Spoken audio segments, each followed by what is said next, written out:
Hello, I'm Alex Levin. Thank you so much for joining me for this short practice here through Sun and Moon Yoga Studios portal. You can hear I'm still a little congested from still getting over the COVID. It's been day 12, so I'm thinking we have a variant that's getting around some of the immunities. But in any case, I'm feeling actually quite well, better each day, and very good to be here. So today it occurred to me there are a lot of teachings. Oh, before I go here, I'll let you know. I'll talk a little bit about my theme, handles, hopes and hazards, and during that time you can just start to settle and make sure you have everything you need for a little bit of very gentle movement. It'll be so small you'll basically be sitting or lying down and moving a small part of our body. And any cushions or chairs or blankets, anything you need to sit comfortably. And the second part will be the movement. And then right from there, we'll segue into a quiet, still meditation. So, handles, what occurred to me is there are lots of teachings, and it must be about the way our brain works, is we remember by uh, a handle back in the days of CB radio, long time ago. Is that now about 45, 50 years ago in the 80s? A handle was the CB radio was in vehicles, usually in cars or trucks. I think it had a handheld thing you spoke into, and um, and when people communicated to each other on the particular frequencies, they maybe hid their real name with a handle. That was their nickname on the CB frequency. And I don't even know what CB stands for. It didn't This just occurred to me right before going live with you, so I'm not sure. Maybe you know, and I'll have to look that up, make myself a little note. So handles are also super handy on something we easily grab hold of, right? So short things like in our teachings, there are a lot of things that are in threes. There's some magical element, not just that it's a very strong shape geometrically, but maybe not just in physical form, but in subtler realms as well, and in our mind. So those can be so helpful, and I often use the to help us center these three words: ground, sound, and breath.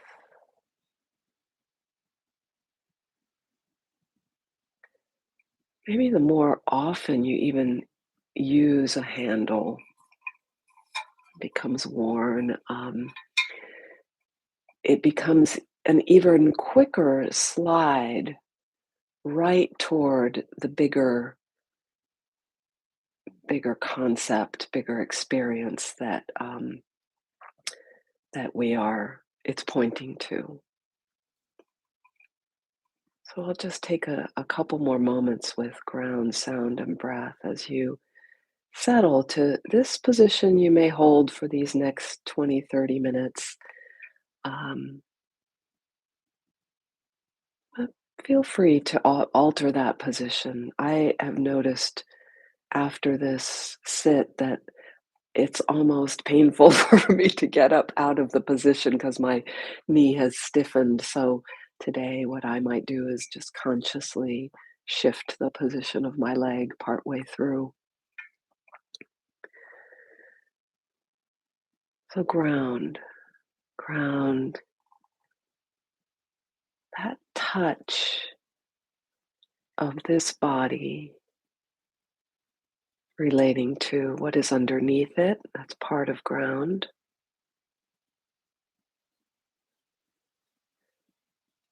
So it's in this vertical dimension, in this gravitational field, that we're feeling If we didn't weren't here, if we were on the out in space, we might be beyond the Earth's atmosphere, we might be floating, we wouldn't have that same feel of the heaviness of the body, or even if you're so those of us who haven't been in space or in a simulated sense of it, when you're in a swimming pool, when you're in the ocean, that or even in the Dead Sea, if those of you have been lucky enough to be there, the buoyancy.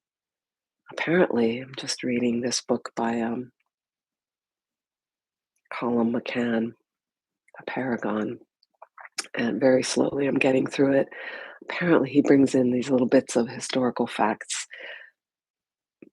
information. I don't know if they're facts, but anyway, horses going into the Dead Sea would sometimes even they would be buoyed. They'd lose the feel of their legs from underneath them and even turn over and drown. I digress. Ground, drown, ground.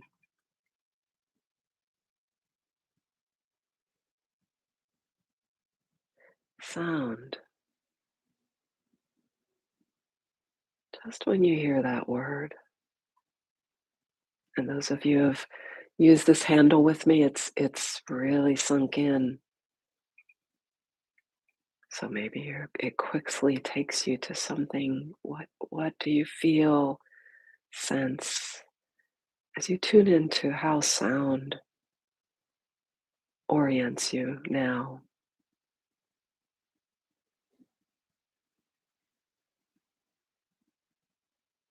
And when I use these handles, so I'm focusing quite a bit right now on the hopes, the positive side of these handles, how useful they can be to get us where we'd like to be or help us orient, help us integrate. But there can be hazards or ways they become not useful. So sometimes hearing an old handle, an old pointer repeated, it actually stops to have its lure, its efficacy. And so even as I share them, I try to surround them with sort of fresh words, fresh description to keep them alive. And in time, you may have to go to a whole different handle altogether.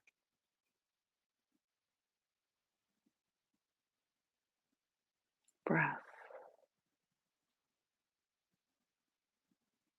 The ground kind of got us right here on this planet, this vertical alignment.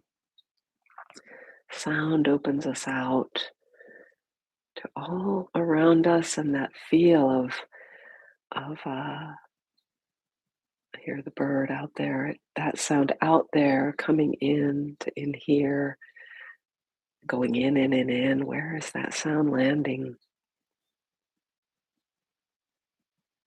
And it can take us deep. We can listen deep, deep, deep inward, the same infinite path into the body, into the mind, into the emotions.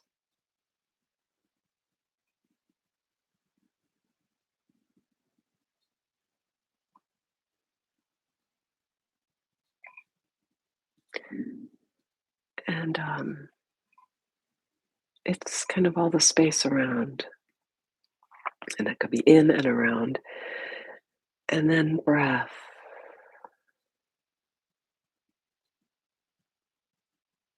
That handle points to perhaps the mysterious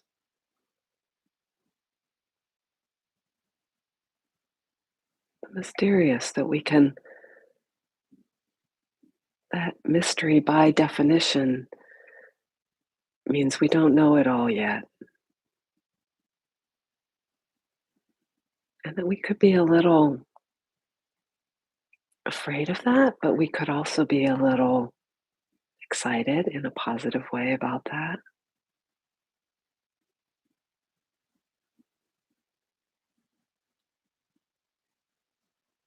So this may already be feeling like a meditation.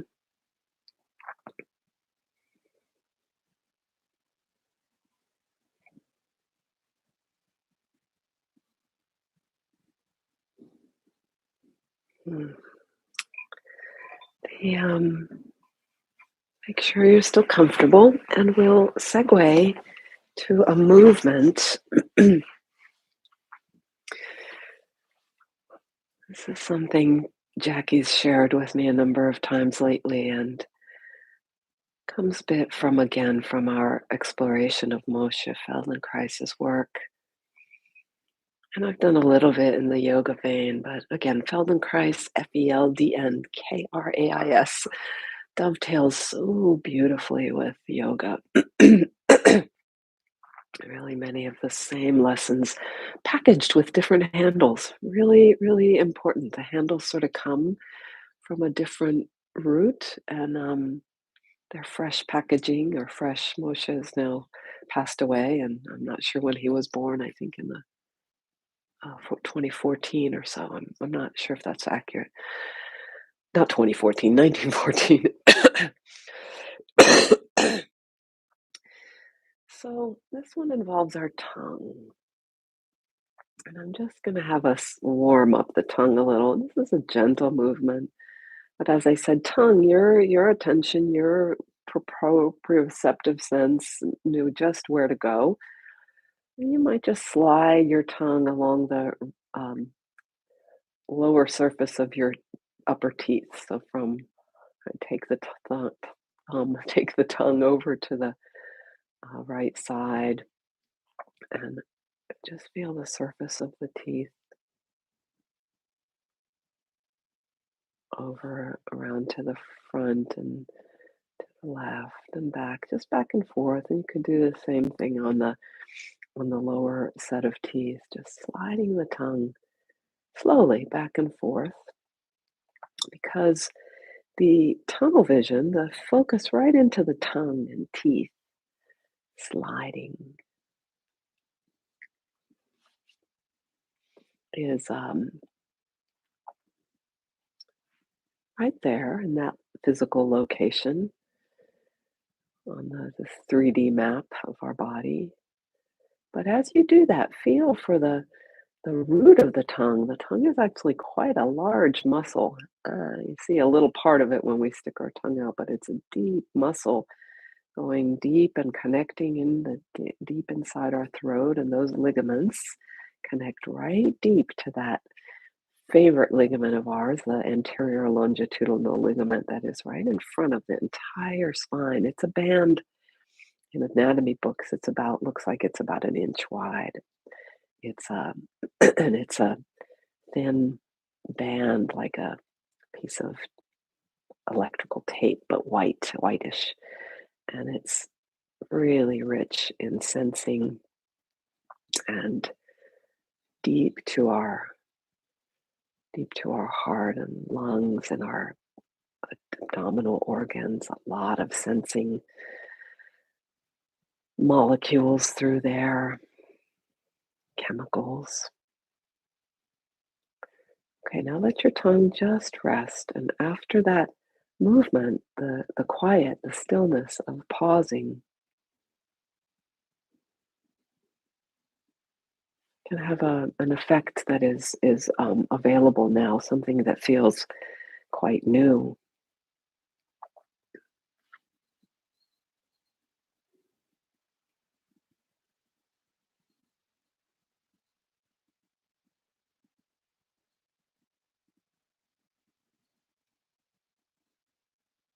And then let's take the tongue to just behind the upper teeth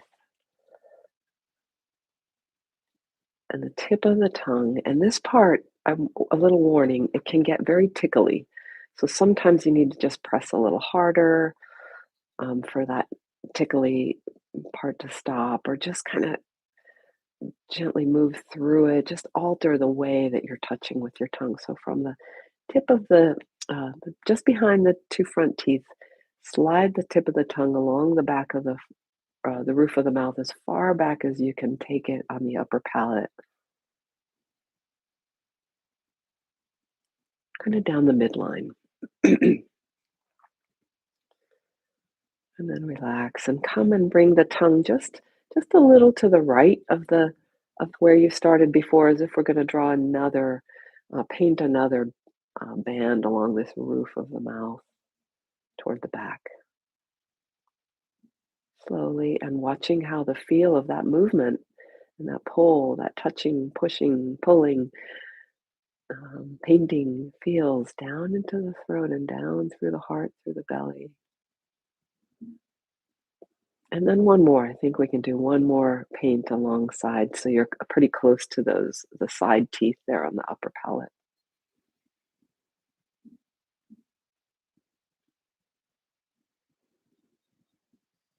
Relax it. And then bring the tip of the tongue just behind the front teeth, but a little more to the left. That second pathway, we'll do a second and a third. And paint along the roof of the mouth, watching and feeling for even how your skin feels, how your spine feels, how your breathing is.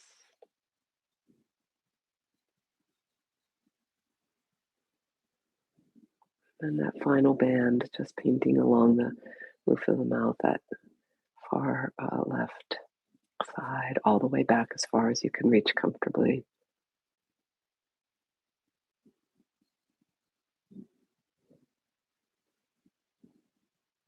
Let it go and simply rest.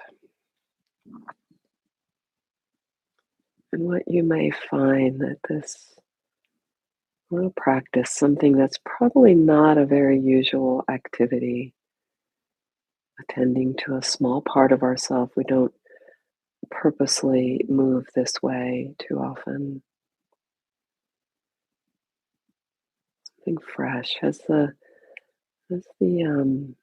landed you in a pretty quiet right here place, perhaps.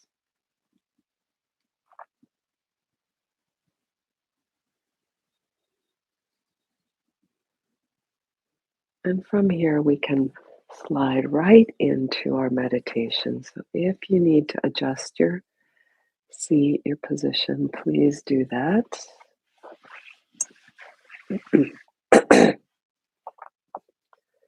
As I'm doing now, a little bit.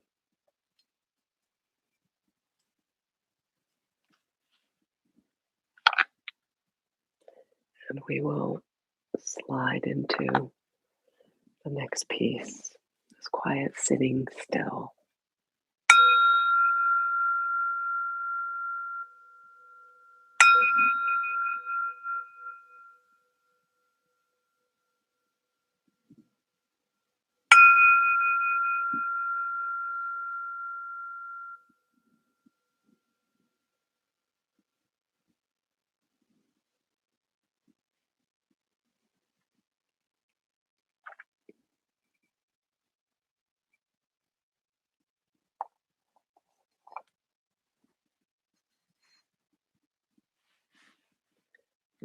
Checking in with perhaps ground, sound, and breath to set yourself up for how this sit can be most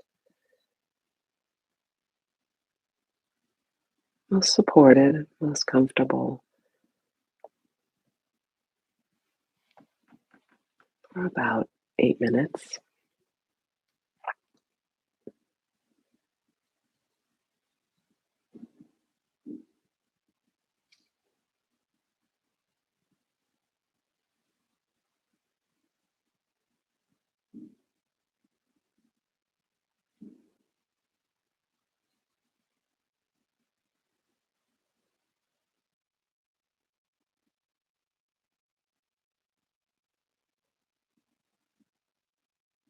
Arranging your hands and just tending to the posture anytime, especially through the first beginning moments, but can come back anytime to just lightly make any adjustments. Or sometimes we notice we sort of scan, but this is part of that, both focusing and then as part of this, like we focus that we're right here, perhaps on the ground, sound, breath, handle.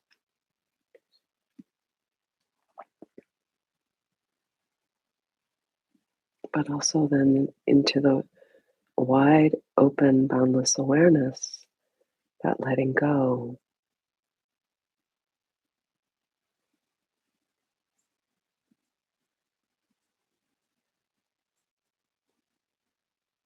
that non doing and allowing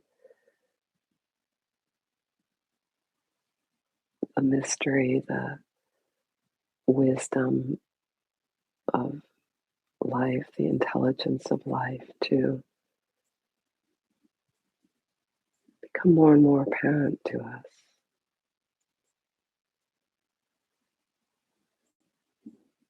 Somehow each of us is has a very special, unique connection to the intelligent information that is out there. And we do our part. Another handle of yoga that's from yoga teachings that's super helpful is these three pointers of usually called discipline. I call it showing up or commitment, passion. Two, that's the first one. The second one, study, self study, scriptural study, learning, inquiry. And the third is letting go, surrender to that divine intelligence. And that part, as teacher Sharon Gannon of Jivamukti fame has said, is we don't do that. We make ourselves available to it.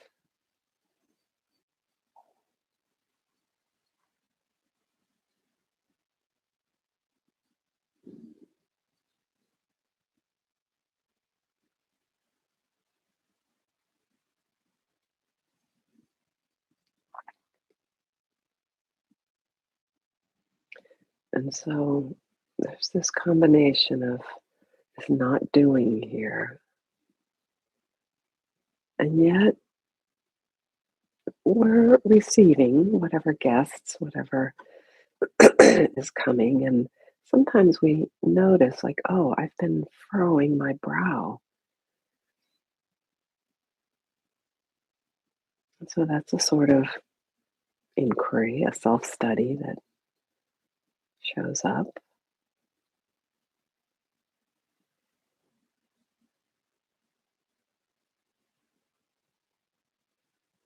And the adjustment that's needed, maybe less and less and less.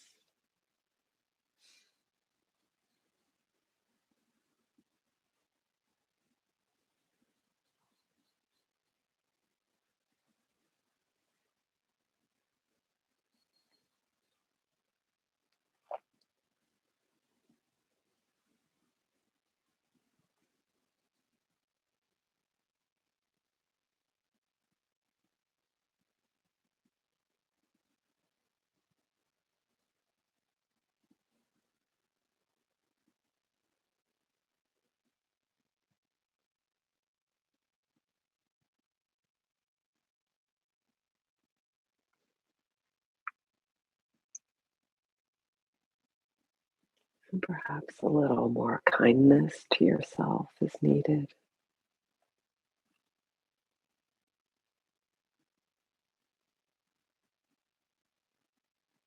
Perhaps a question of where's the fun here? Where's the joy?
welcoming the guests.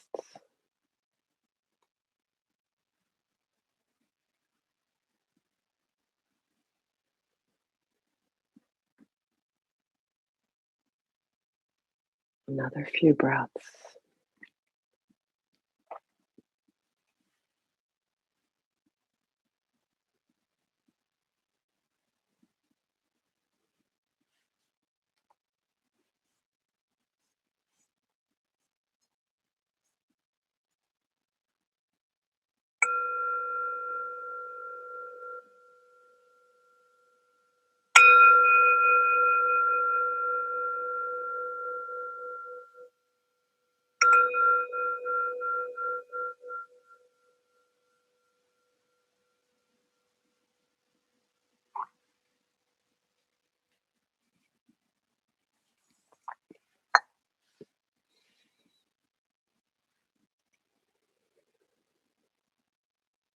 Bell and a bow.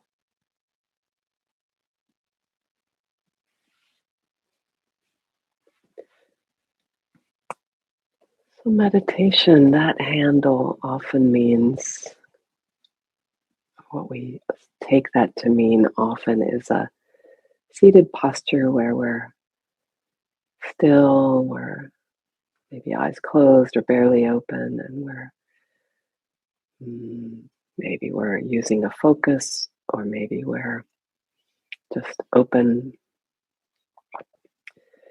And in one definition of meditation within the eight limbs, the it's one of the limbs. It's the seventh, right? Seventh of the sorry, trip there. The one right before it is focus, is dharana. The one before that is breath.